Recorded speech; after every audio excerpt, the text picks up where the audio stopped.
voz, é arte, é identidade, é a história viva da nossa cidade. No ar, no som, na pluralidade, começa agora Cidade Cultural. Cássius Lopes foi membro do Conselho Tutelar e do Conselho dos Direitos da Criança e do Adolescente em Ubá. É assessor do Centro de Estudos Bíblicos. Por formação, é professor de História e exerceu a função de gerente de divisão de cultura no Poder Público Municipal. Participou de grupos de teatro na cidade e, por sua atuação na área cultural, tornou-se um contador de histórias, desde os clássicos da literatura infantil a outras mais modernas e atuais.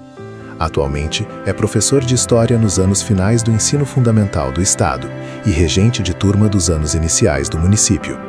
De tanto contar e gostar de histórias, resolveu aventurar-se também em escrever e publicar. Sua formação em História e sua experiência como professor influenciam diretamente a forma como você constrói suas narrativas literárias? De que maneira? Então, com certeza influencia. Só que eu tenho escrito livros infantis, mas a minha base da história, ou a minha formação, a minha atuação no Conselho Tutelar e em outros setores culturais, é uma característica das minhas obras, eu abordo de forma lúdica para a criança assuntos que são sérios, tipo a questão da inclusão, de autoestima, questão de alimentação. Então, eu uso a forma lúdica para tratar assuntos sérios, que são base da minha trajetória aí, de formação e de participação na vida da cidade. O período em que atuou como gerente de divisão de cultura no Poder Público Municipal foi decisivo para a sua carreira cultural? Quais aprendizados ficaram dessa experiência?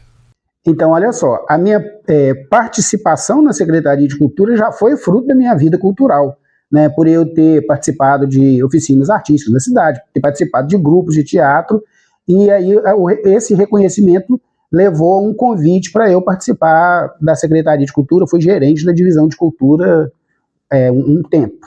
Você participou de grupos de teatro em Ubá. O teatro foi um ponto de partida para se tornar contador de histórias? Com certeza. Então, olha só, antes eu participava do grupo e eu atuava com diversas pessoas, né? Teatro é uma coisa construída coletivamente. Mas os recursos do teatro eu posso usar individualmente. E foi isso que eu fiz, né? Quando não podia atuar mais como participar de grupos de teatro, todos os recursos de entonação, de postura, de criação de personagens, eu uso para contar histórias. Contar histórias exige escuta, sensibilidade e presença. O que mais te encanta nessa arte? Então, olha só, ler e contar é diferente, né? A pessoa pode ler uma história, gostar dessa história e tirar mensagens dali, mas não saber contar a história depois, ou saber os fatos e não ter a habilidade de contar. Então, contar histórias, você empresta a emoção, a entonação de voz, né, a pontuação, né, e eu posso contar a história de maneiras diferentes. Eu posso usar recursos, né, tipo fantoches, bonecos de pelúcia, que eu faço nisso. Eu posso pegar pessoas da plateia para participarem da história. Então, quando eu conto, a história abre um leque, né, de possibilidades, né, para quem está vendo, para quem está assistindo, se envolver naquilo que está sendo contado. Há diferença entre contar histórias para crianças e escrever histórias para elas? Quais são os maiores desafios em cada linguagem? Então, contar envolve tudo isso, envolve uma atuação teatral.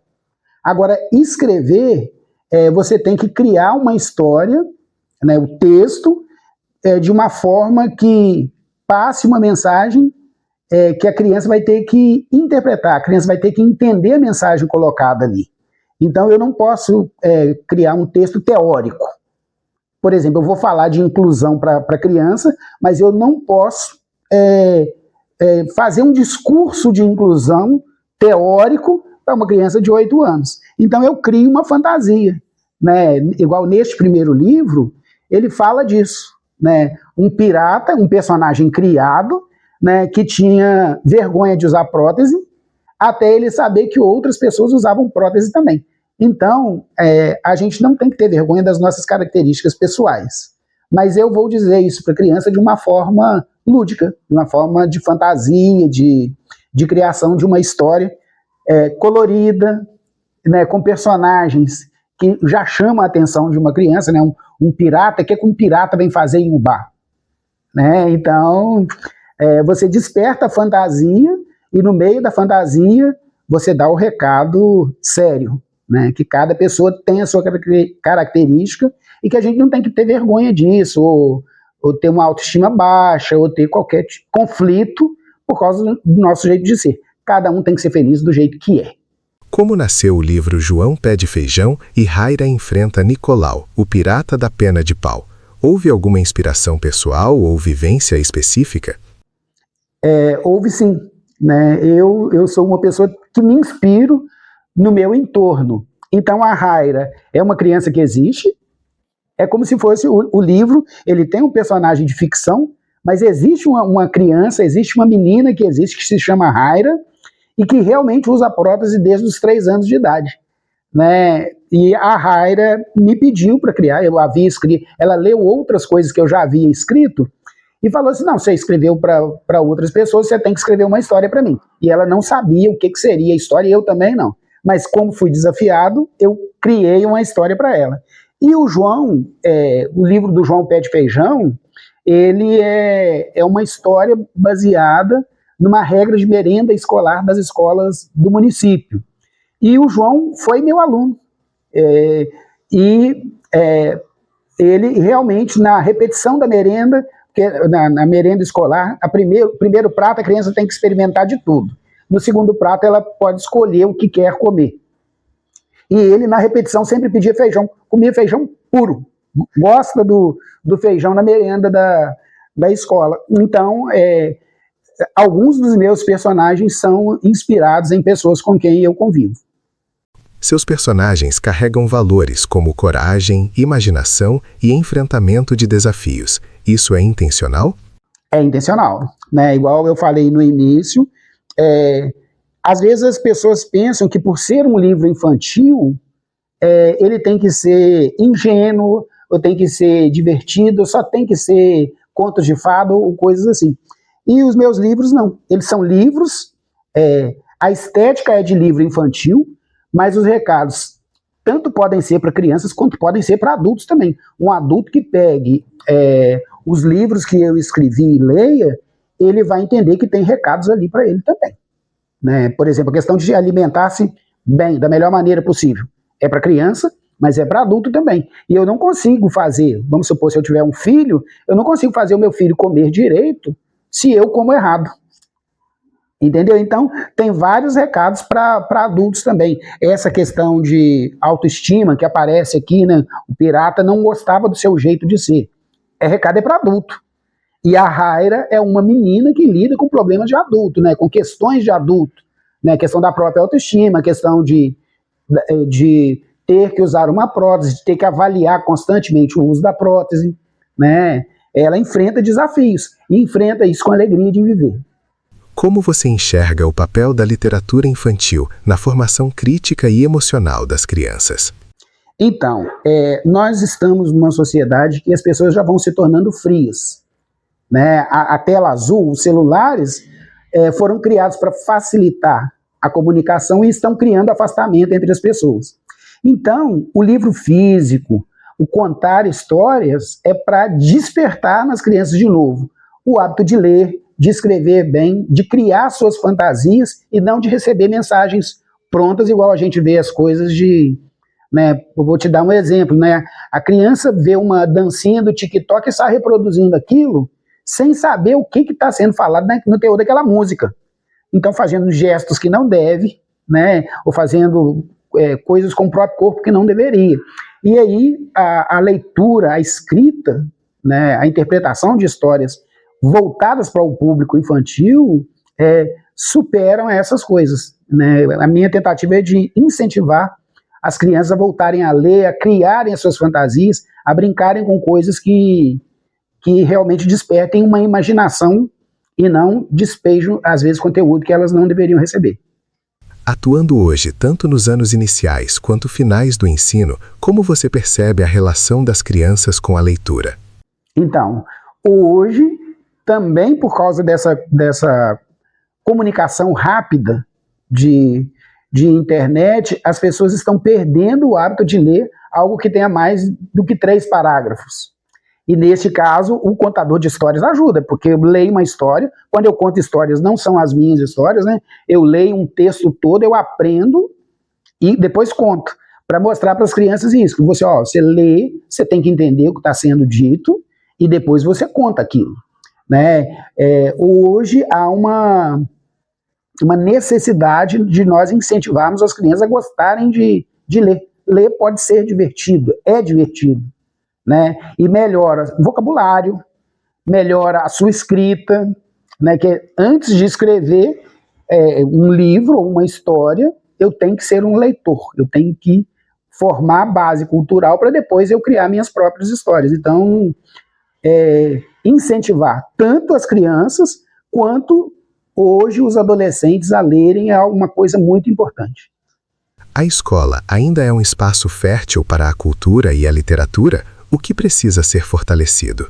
Uma das coisas, né, é que o tempo na escola, né, e aí desde os anos, não só os anos iniciais, mas a educação infantil, estimula muito isso, o brincar, o lúdico, e o tempo na escola é o tempo sem tela, né? O governo, as autoridades precisaram criar uma lei proibindo o uso de celular na escola. Então esse tempo que está lá é um tempo de ler, de aprender, mas principalmente aprender de forma lúdica, despertar o interesse da criança, do jovem ou do adolescente, né, naqueles assuntos que vão depois repercutir na sua vida. De que forma projetos culturais e literários podem contribuir para a transformação social em cidades como Ubá? Eu participo, né, já fui em diversas escolas fazendo contação de histórias, já participei de grupos de teatro, mas as pessoas precisam entender que isso tem que ter um objetivo e principalmente tem que ter um custo também, né? Quando a gente participa de grupo de teatro, as pessoas acham às vezes caro pagar R$10 ou R$15 ou R$20 no ingresso de teatro, mas não acham caro pagar R$30 de um pote de pipoca no cinema. Então o gasto, né, não é gasto, é investimento. Quando você coloca valor em alguma coisa cultural, né, isso é muito importante, né? E projetos culturais, né, como a contação de histórias, ou a doação de livros, ou projetos de teatro, né? Quer dizer, aqui em Ubá, quando tem festival de teatro, as pessoas têm um custo de maquiagem, de figurino, de tempo de ensaio, tudo isso tem um custo, né? Aí, para que haja a popularização do teatro com ingresso gratuito, o poder público tem que investir, né, nesses projetos culturais. É muito importante que o poder público entenda a importância de aplicar recursos nos projetos culturais, em projetos de popularização de teatro, mas de popularização da literatura, né? A mesma coisa que eu falei com relação ao ingresso do teatro, né, versus o pote de pipoca, também tem com relação ao livro, né? Eu vendo os livros que eu publiquei até agora a R$28, né? E as pessoas pagam R$80 numa pizza com guaraná e acham, às vezes, que um livro a R$28 está caro, né? Então, as pessoas acham que coisas ligadas à cultura deveriam ser gratuitas, mas todas as coisas gratuitas tiveram um custo de produção. Então, como que isso vai ser bancado? Com projetos culturais. Você pretende lançar novos livros? Já existem histórias guardadas na gaveta? Isso. Então, eu produzi esses 2. Eu já estou em produção de um 3º livro infantil, né, que chama A Bruxa e a Camponesa, né, que trata a questão dos sentimentos, né? Como que as pessoas lidam com a raiva, com a inveja, com a fofoca, né, com a violência. Aí o meu próximo livro, só para lembrar que meus livros, eles são infantis, mas eles tratam de assuntos de adulto também, só que de forma lúdica. Então eu estou em projeto já de lançar o meu terceiro livro infantil, e também eu estou fazendo uma coletânea de contos. Aí eu vou fazer uma publicação de livro para adultos. Que conselho deixaria para educadores e artistas que desejam incentivar a leitura e a cultura entre crianças e jovens? A gente, muitas das vezes, quando se torna adulto, esquece que já foi criança. Então, por exemplo, eu quando conto histórias, tem histórias que eu conto usando recursos, mas tem história que eu sou todos os personagens. Então, assim, eu posso ser uma bruxa, eu posso ser uma princesa, eu posso ser uma fada, eu posso ser o monstro da Bela e a Fera, né? Então, a gente não perdeu o lúdico. A pessoa que é adulta acha que ser adulto é ser sério, é ter uma postura, e ser sério não é ser chato.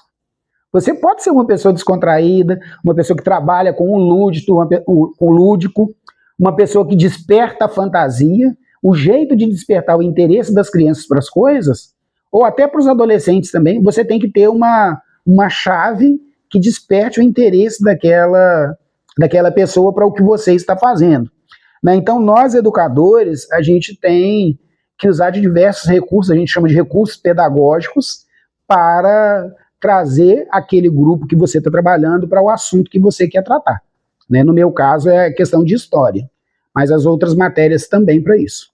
E as crianças e adolescentes gostam muito de experiências práticas, né?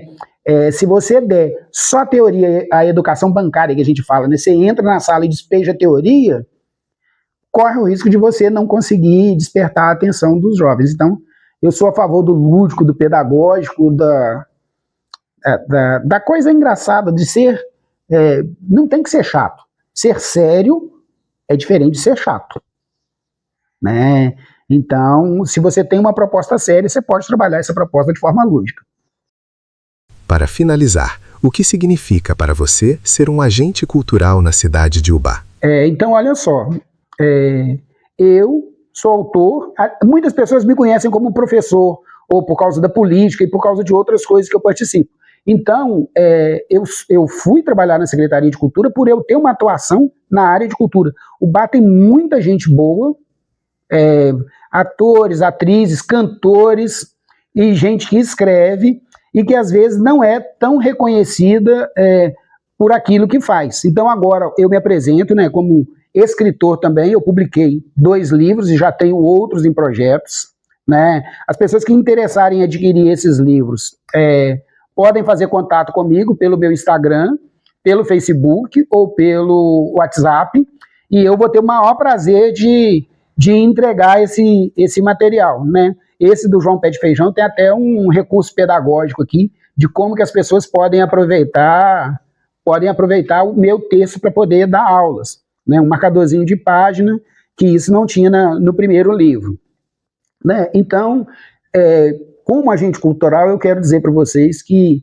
incentivem a cultura da nossa cidade, valorizem as pessoas, entendam que, né, para produzir as pessoas precisam de incentivo e precisam de recursos, seja com projetos culturais, ou seja com você simplesmente adquirir um livro, né, que, pensa bem, é uma ferramenta que você pode ler e tirar uma mensagem para você, você pode presentear uma criança, incentivar uma criança a leitura.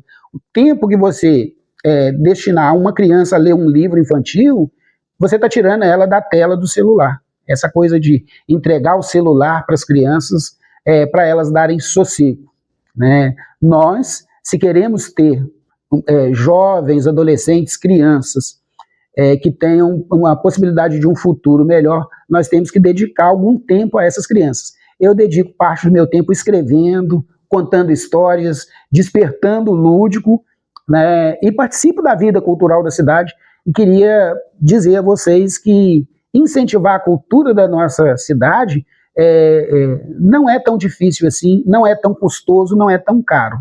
Basta a capacidade de reconhecimento, de valorização, né, e talvez até para criticar. Você pode adquirir o meu livro e avaliar ele, se a mensagem é positiva para você ou não, ou se você acha que eu poderia ter feito um que a mais. Agora, cultura, a gente só pode criticar se a gente conhece, se a gente consome.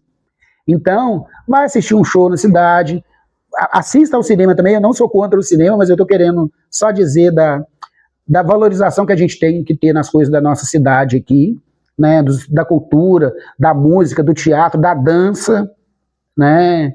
Valorize a cultura da sua cidade, conheça os seus. Aqui em Ubá tem muita gente boa e que merece esse incentivo e esse cuidado, esse reconhecimento do nosso povo. Muito obrigado a oportunidade de poder me dirigir a vocês, falando dessas coisas e me apresentando como escritor. Muita gente me conhece por outras coisas, mas também sou escritor, já produzindo meu 3º livro para lançar, talvez esse ano ainda. É voz, é arte, é identidade, é história viva da nossa cidade. No ar, no som, na pluralidade, começa agora. Cidade Cultural.